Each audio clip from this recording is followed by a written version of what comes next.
So I'd like to introduce Amit Bendov, co-founder and CEO of Gong. So Amit has about 20 years of experience in leading hyper-growth technology companies, both managing R&D, marketing, and sales, both in North America, Europe, and APAC. He's worked in fantastic companies like Sisense, Panaya, actually also mastering this sales on both inside and enterprise on all sort of them. And that's why it's going to be a real privilege for us to hear his experience, as well as also Gong, that's their product, relate very much to a lot of insights we can learn about inside sales. And he's also a popular speaker, TechCrunch, Forbes, Wall Street Journal. So we are humbled to have him here with us.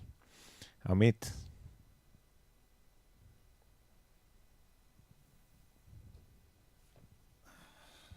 Todaraba. How's everybody doing?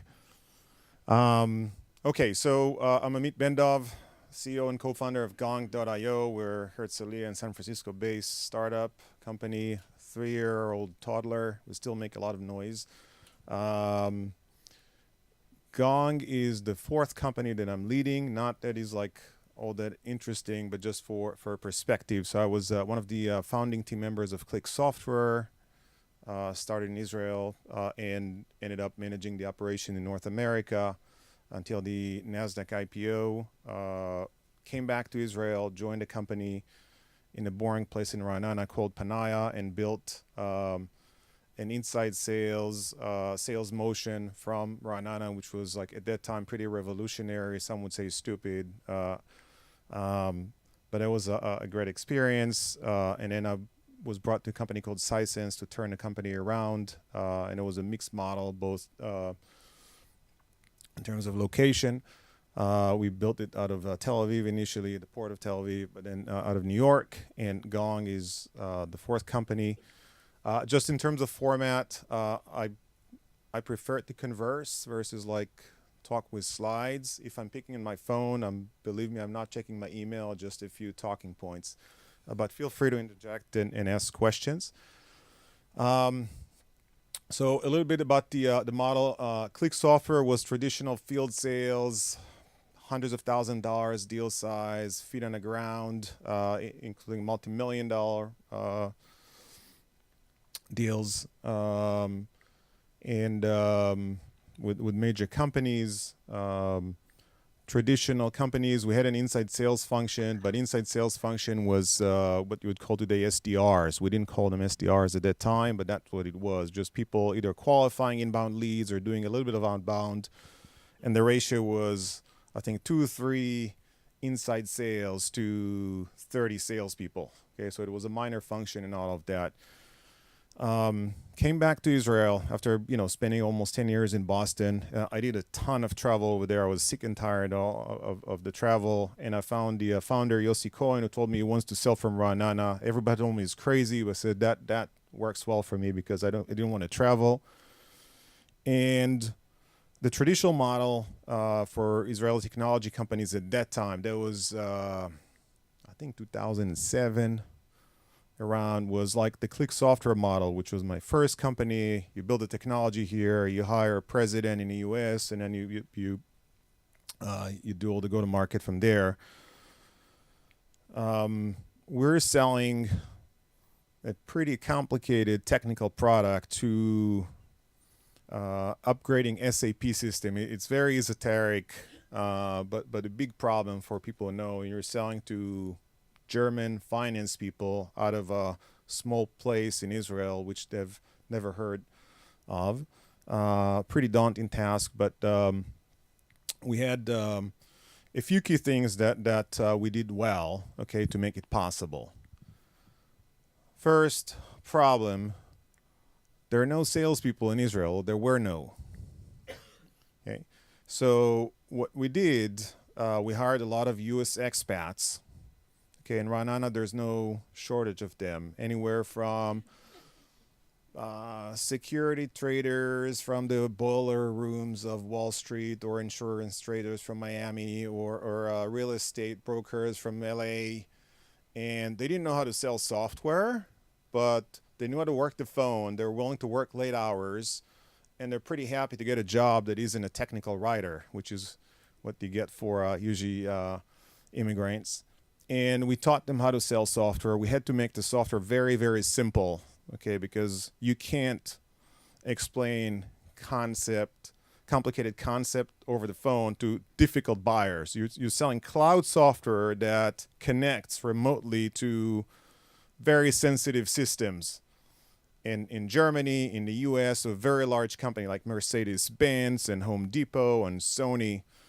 So it has to be like very, very simple and be able to sell. So that was Panaya company took off really fast. We had a little bit of an ignition problem, but then it scaled. At Sisense, I immediately, when I arrived, we did some selling in Israel, but I started the operation in New York.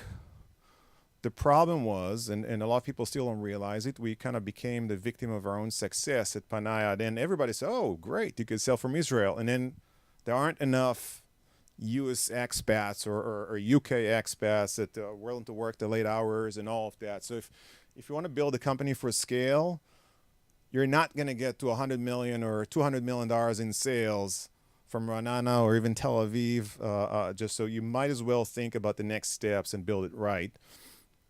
And with with Gong, we started almost from day one doing it from the US, because now it's really hard to find the right talent here. So I'm going to speak, Omri spoke very eloquently about how to scale an operation with a KPI. I'm going to focus mostly on how to start, right? How to get from 0 to 5 million, okay?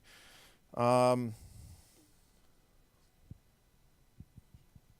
do you need? Okay, so first, Gong, I should have talked about it too. In addition to my personal experience, Gong sales to a lot of sales organizations. It's a system that provides company with visibility to what's really going on with sales. So we ask about why that salesperson isn't selling well.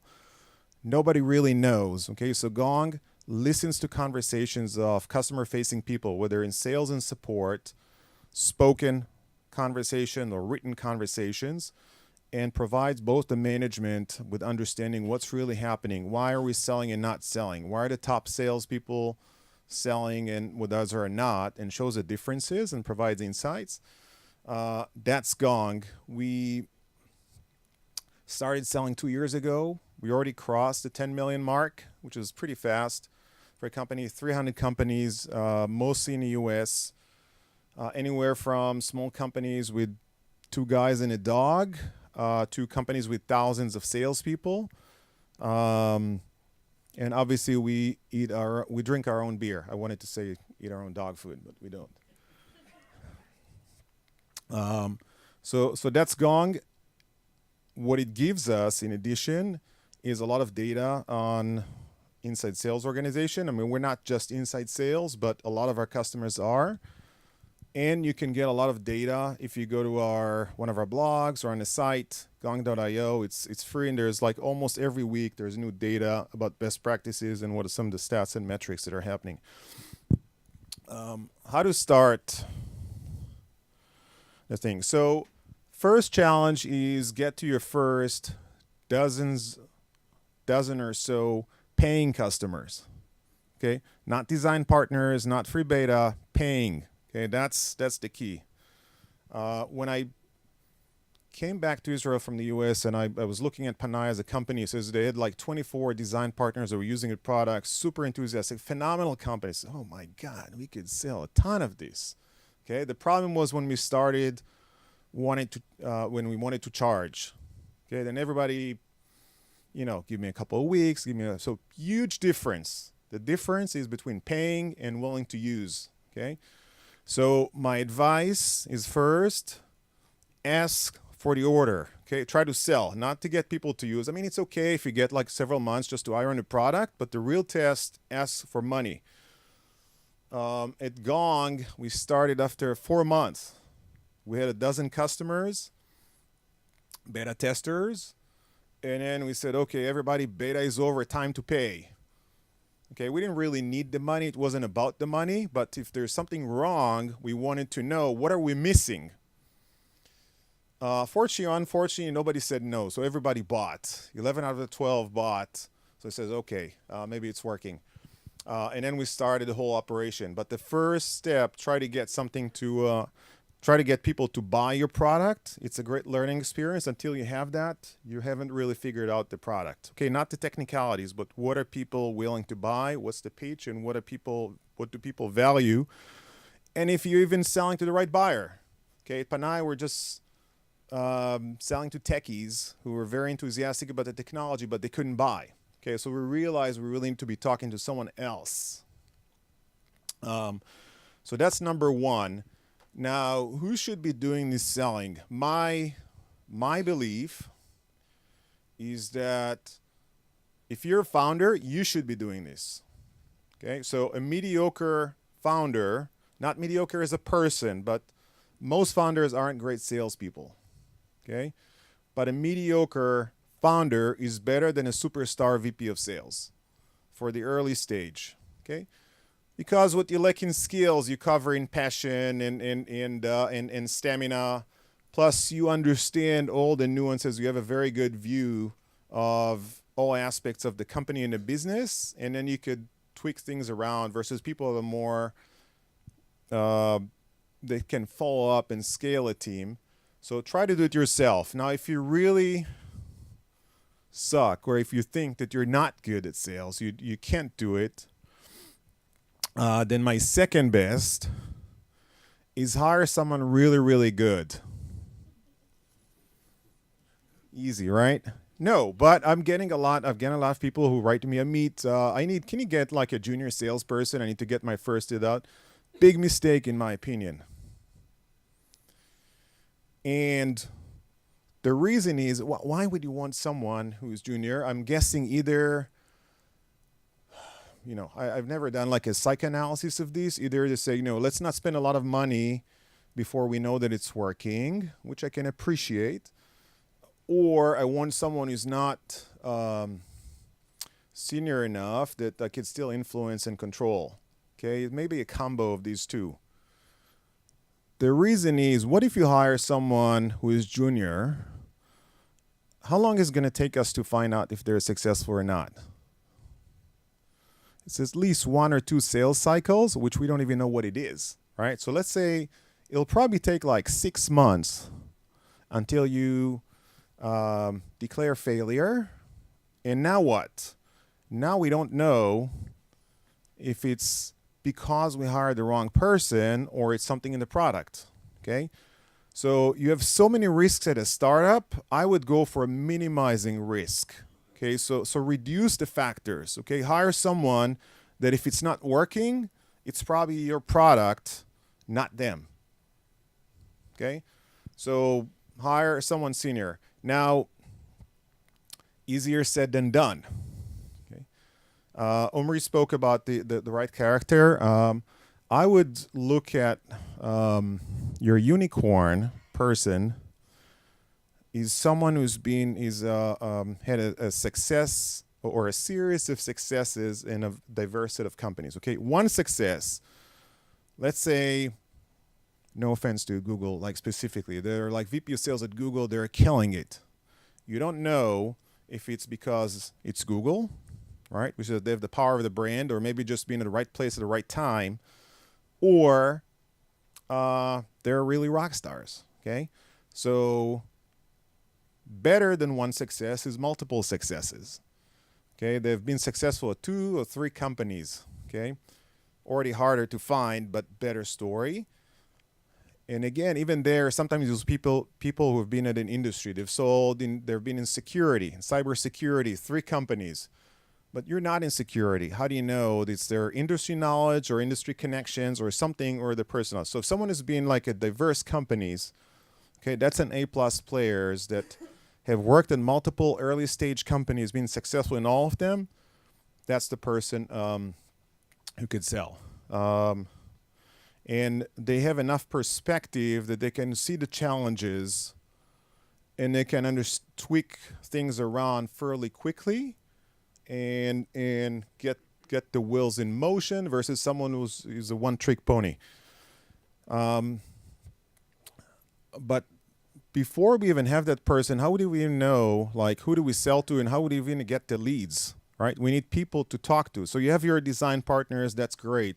At Gong, we had a dozen companies, friends, and hey, can you do me a favor? Use the product. We made the first sales. Now what? Okay, you need really to get leads. Some people like to start hiring the first SDR or SDR function to generate appointments, or they have some connections. I mean, that's good.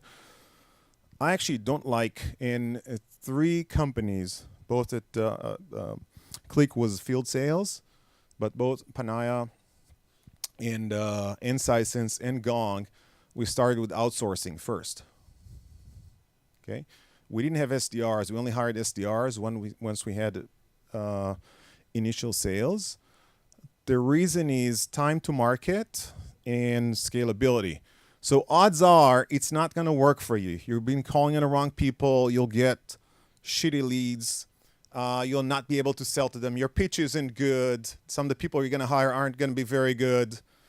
So if you want to scale fast, what I do, I hire not one, because to hire a person, it could take 3 to 6 months, again, until you hire, you make an offer, you negotiate the salaries, they onboard, they get training, and then it's not so easy to fire them, right? I mean, you can, but then, maybe they'll be good, maybe they'll improve, maybe it's me, maybe it's you, okay? It's a 6 months process.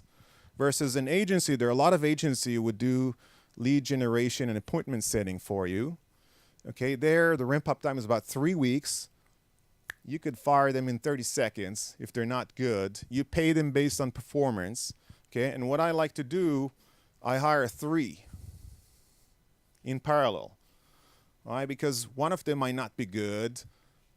2 might not be good. It's not uncommon. It depends the person, the people that they assign to you. So if I hire multiple in parallel, I get a lot. If they're all good, it's incredible. Please. 3 companies. Usually the contracts with them are based on number of appointments. They range from $400 to $800 a pop.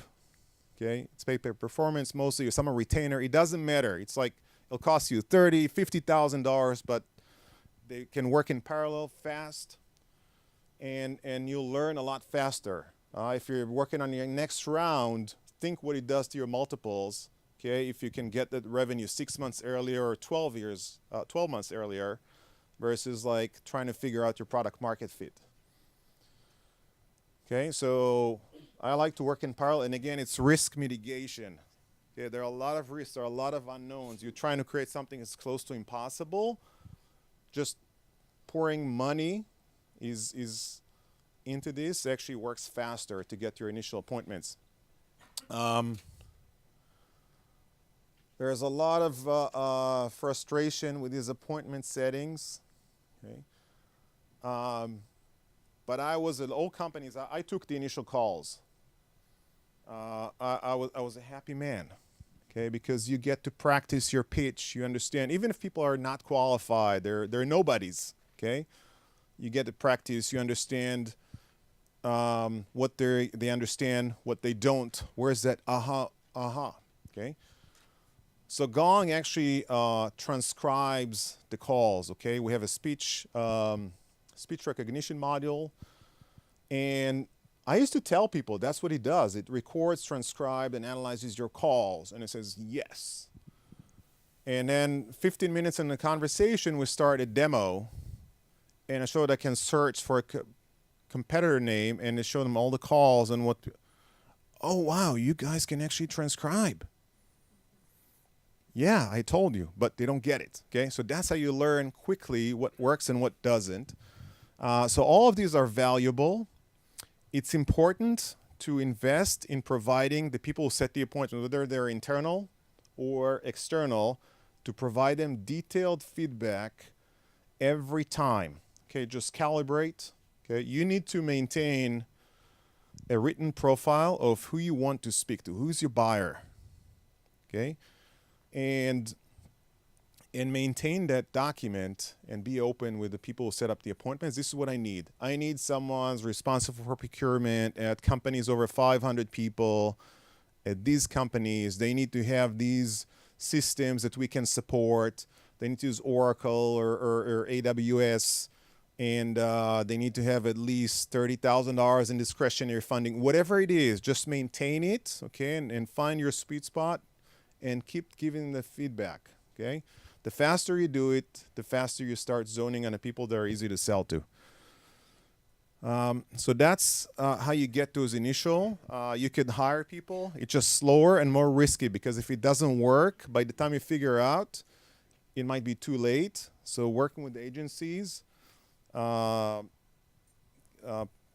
enables you to do it in parallel, okay, to do it a lot faster and get a lot of appointments.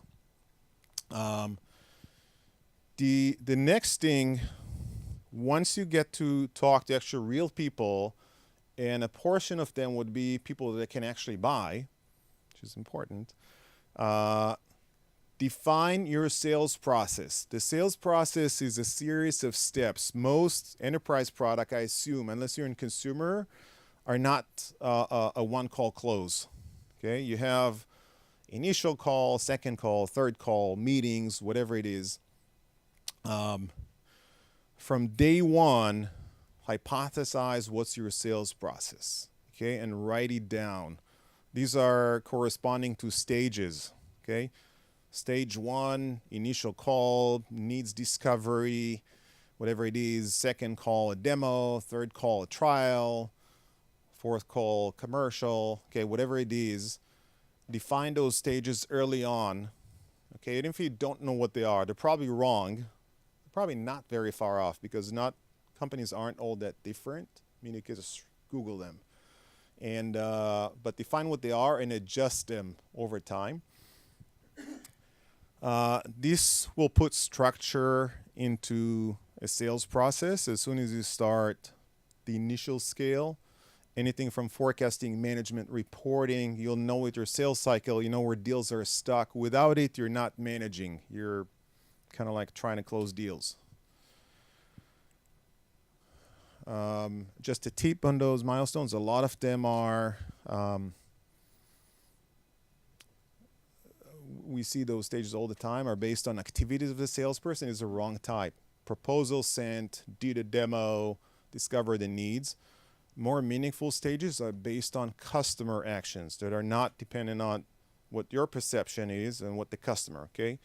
Pain admitted, okay? The customer told me, yes, we have this problem. Verbal yes, right? The customer said, yes, we're going to buy, still haven't done that. So good stages are based on customer milestones, not what we did. Proposal sent is not as good as red proposal. So these are the stages that you set. In terms of SDRs, a little bit of a math. Even here, I mean, if your funding allows, overinvest. Okay, so hire, if you need one, hire 2 or 3. Again, there's no such thing as in early stage as too many appointments. That you might be spending a little more, but you'll learn a lot faster.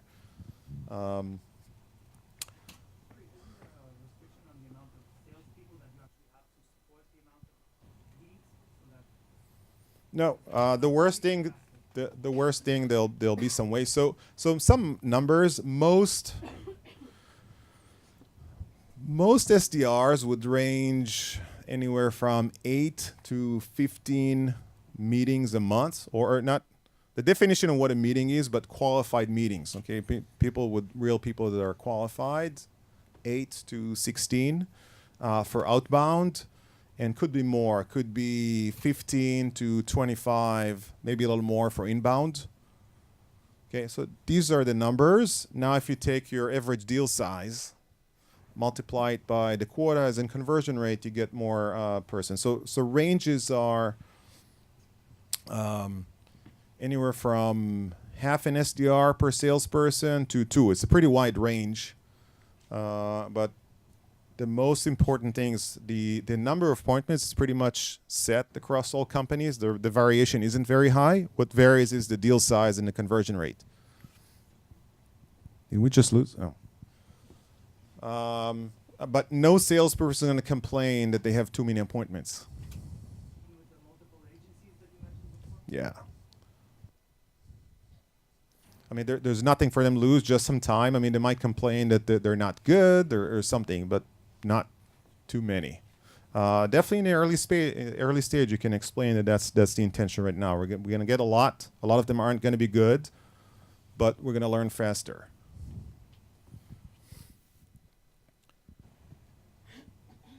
We spoke about defining the process, tweak it. As someone who's been from 0 to tens multiple times, what you don't get done early on is very difficult to change down the road. I still see things at Gong, which is executing very well, that I regret not doing it a year ago and not making that change, because once the system already has some inertia, it's very, very difficult to change, even stages. People will explain to you why it should be, it's always been like that, but because you were there, it's there because we didn't have time to do something else. There's not a lot of reasons. So try to get the process right early on, or as much as possible. Don't think, we're just going to get the first sales.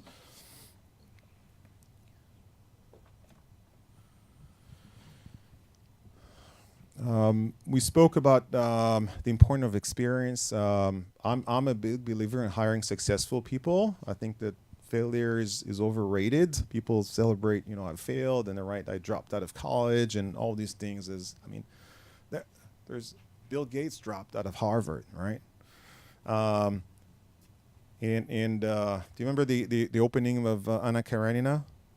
All happy families are alike, but unhappy are all unhappy in their own ways. So there are a lot more ways to fail than to succeed, right? Just mathematically. You could fail in 1,000 ways. There are probably 2, 3, 5, 10 ways to succeed. What works? So what works, to me, is more valuable, and what doesn't work. That's why I try to hire both with salespeople who have been successful. You can hire people that will succeed even if they had 0 experience. We've done that, but it needs to be with a team that can absorb. There's a good mix of experience with a team that can support them. But success, as long as it's like multiple and diverse, is, in my opinion, better predictor than failures of the past. So pay more, but it'll be worth it. Okay, just growth is everything, and market leadership faster is priceless. Location. I don't want to be perceived as anti-Israeli because I'm not, but a lot of people explain to me why they want to build here, and ask them why. Why do you want to build a team here? Because I'm here. Okay, so the talent pool in Israel for sales and marketing and maybe customer success isn't infinite. And there are a lot of companies that are competing with a talent pool that isn't very large. It's not impossible to hire first 2 or 3 people, or 4, maybe 5, maybe 6. Okay. I pretty much know all of them. Okay. It's a community. There are several hundreds of people. Okay. Not all of them are great. I mean, great people, but not all of them are at the top. Financially, it's not even cheaper. It sounds pretty crazy, right? San Francisco is insane, right? But if you do the math, so if you want to call from Israel, let's say on the US, most people would work until midnight, 1, theoretically until 2 p.m., but that doesn't really happen. And then Many people don't work on Fridays, don't work on the holidays, understandably, don't work on US holidays, right? Because all of that. So what you get is 66% productivity between their holidays, our holidays, weekdays, 66 plus fully loaded cost of employees because of social benefit. Again, nothing wrong with that. Is higher in Israel than it is the US. And you could hire an SDR in San Francisco for 70 to 80K a year on target earning. If you, because of the competition here on the talent pool, you're not paying a lot less and actually getting a lot less because of the time zone and holidays and productivity issues. And the talent and sophistication that you find in other places is in a different league. So it's much more competitive over there. You really need to be a great employer, great place to be. But that's a risk that you can control, and not having talent is outside of your control. So I always prefer to take on risks that I can deal with versus things that have nothing to do with. So now you might say, okay, what about calling from Europe? Same thing, easier to call from Israel. There's some advantage if they're close to R&D. There are benefits. I'm not saying don't do it, but it's not going to scale infinitely. It's your call whether to, start a little early here to understand some things, or you want to deal with a bigger problem early on, okay? And might as well open in Ireland or Romania or in London, right? That's really easier. So I'll also mention here, because we're talking about global deployment, at Gong we chose to sell only to North America right now. We're not going to sell to Europe in the next, we haven't sold in for year 1, haven't sold in year 2, probably not going to sell in year 3. Why? It seems pretty crazy, right? There's a market. People are calling us. Hey, I want to buy. We're not selling. The reason is just focus and market leadership. Okay, we want to own a market. We haven't even started scratching the surface of the US market or the North American market. There's no reason for us to open another front other than because we can. Because we're in Israel, so it's easy for us to call in the UK, and there are some people who want to buy. Yeah, but we chose to get some traction, a leadership position, and focus, and fight in one front versus opening multiple fronts right now. This is like unrelated to inside sales, but just a comment that could simplify things.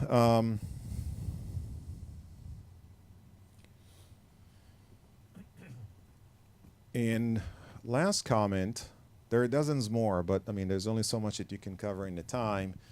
Is first, inside sales isn't for everyone. Everyone loves the it's more efficient, it's fast. You could understand success and failure pretty quickly. Just pick up the phone and make some deals. I mean, that's compelling. It's not for everybody. It's not. I've seen companies trying to work with this model and just not a good fit for them. I can tell you at Gong, we're already opening in a field sales team for the larger deals. It's just an economic factor. It's not the deal size.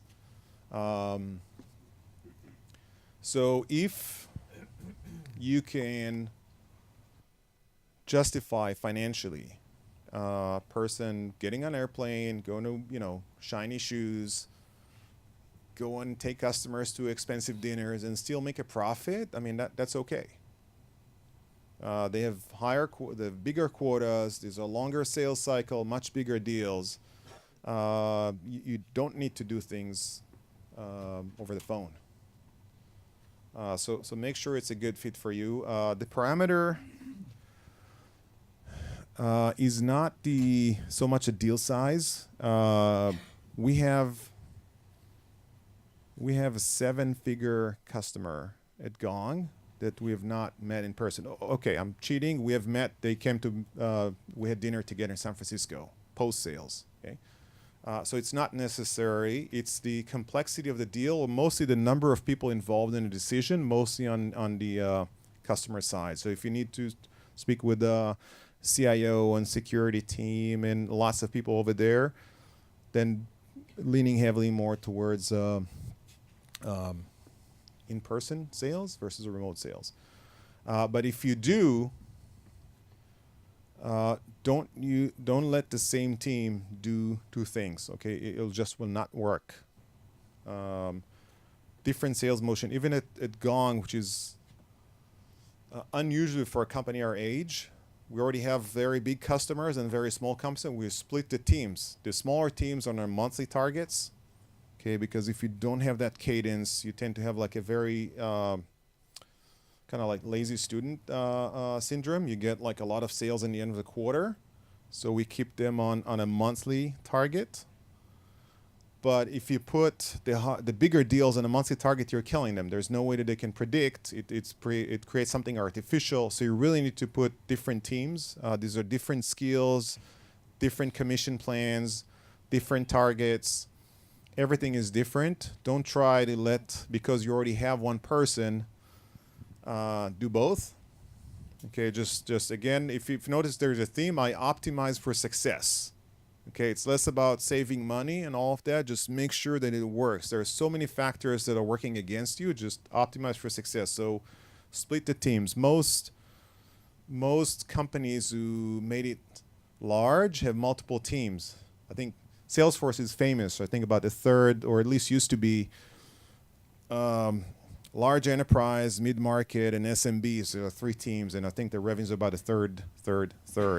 Okay, maybe the mixture has changed somewhat today, but most companies have that model. And there's a different people that are managed differently. It's very difficult to scale beyond a certain point with 20K deals, right? You're going to lose a lot, right? To get to 100 million with 20K, there are very few companies who did that, and the very product-focused companies like an Atlassian, right? And most companies aren't like that. Okay, they're heavy technology, pretty complicated, which is good, but that requires a touch, and it's not economic to scale it at a very large scale. And one more, the one after last, is outbound versus inbound. Inbound is leads coming to you, maybe not wanting to buy, but showing some interest, right? They fill in details, and then we call them and we talk to them. Outbound is what used to be cold calling, but there's also emails and other things like buy our stuff, it's exciting. What do you mean you don't get it? It's really good. You need it, okay? That's outbound. The advantage of inbound, everybody loves inbound, right?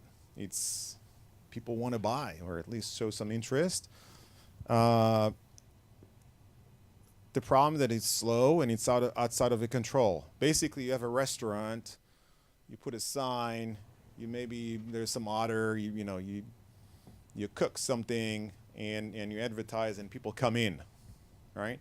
The problem, it could be empty or it could be people trickling in, right? And it'll take a while until you develop a reputation and enough people buy. So if you want to get to 10 million in 2 years, okay, or in 3 years, which again, pretty hard, you can't afford to do inbound because you can't become instantly famous. I mean, you can, but it's extremely rare, right? Outbound is harder. You're pestering people. Okay, people that have no interest, they have like 100 people calling them. It's very hard. People hate doing that. And it's not easy, okay? But once you figure it out, what works, who you're calling, what's the message, what's the media, now your scalability is something that you can control, right? You just throw more people, more money, and then you can grow, assuming that the market is large enough, right? So figure out the outbound early on. If you hire the agencies, as we said, that's what they do. Nobody calls them, right? They go and they do email blasts and then they follow up with emails. So if you want to grow quickly, if you're going to get a lot, outbound. It's harder, it's less efficient, it's more expensive. But if you figure it out and you have a product that the market wants or needs, okay, once you figure it out, you could grow fairly quickly, at least up to a point. At some point, if you're successful, your inbound will start catching up. Okay, and you'll see a nicer mix of inbound versus outbound. So that's it. I think it's about time for me to stop, and I can take questions or any comments, anything you want to ask. Panel.